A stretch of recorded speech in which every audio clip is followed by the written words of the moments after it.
It's a very simple thing in my mind when I look at it. It's kind of like you just, I mean, it sounds lame, but it's like you just do what's hard until it's not hard anymore. I mean, I remember playing guitar and I couldn't up pick, I could only play like, punk rock songs because you just down pick the chords and whatnot. And so I would sit on the airplane, like you said, and I would upstroke the seam of my pant and like listen to the music that was playing and kind of like play along with it with the pick in my hand, and then it became easy to do it, and I slowly got past that hurdle, and then a whole nother genre of music opened up for me, and that was it. Even when it came to snowboarding, there were certain things that were very difficult to get past, and I just remember doing it until it became easy. It's like if you broke your hand and you weren't used to riding with that hand, and then you're forced to ride or to use chopsticks or to do something. Once you do it enough, it becomes a casual thing to do. It's a chance to, I guess, go out and show, the hard work that's been put in, and to kind of display it for everyone. Your chance to show off in a way, and in another way, it's a chance to access some deep part of yourself that is going to do something you never thought you could do or would want to do. But yeah, there's always lessons to be learned. Even learning tricks, it's the basic thing. It's like a math problem. You're throwing solutions at it, and you finally, the numbers work, and it clicks, and it works out. Same with snowboarding and jumps, and learning a new trick. You learn the very important lesson and simple lesson of what not to do. And hey, I tried this. You watch the video. I took off wrong. I'm going to try it again and again and again and again. And you get to a point where you get the confidence, you get the muscle memory, you get the ability to then do that trick. And now it's yours, and then you can do it at a competition when it really matters. The practice, like you said, it's something you kind of get over time.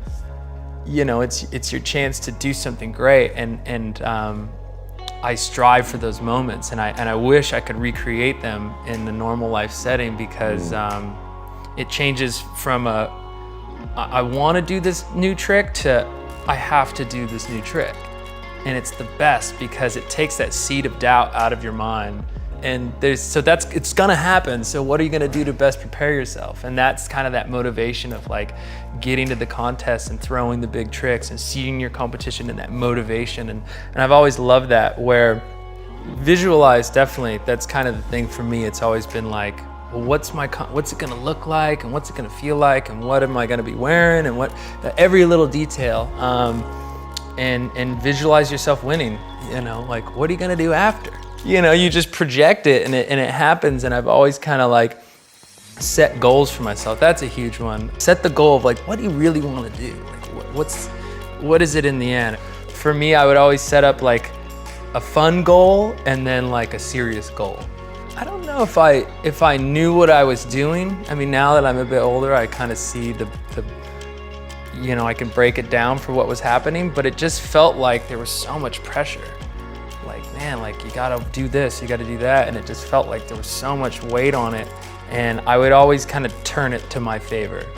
No, it's true though, in that moment of like, well, I put in the work, and it's the actual, like, that's what you're going for. And yeah, you said in business you can fail here and there, and it's the same idea of like trying something over and over and just finally cracking the code on it. And then once you get that win, you get that experience and know that you can succeed, it's that like I said in competition, that seed of doubt goes away, and you show up to win every time. That's the only option, and once that's the only option, it's even more obtainable. Like I touched on in the beginning, is that like, yeah, snowboarding is a part of my life. It's definitely not my life and all that I am. And so I feel like my thing that I would leave is that I hope to be looked at as someone that really didn't, see the boundaries of what you should and shouldn't do. That I just kind of, I did the road less traveled. I did the things that people said couldn't be done. It's kind of the goal for me.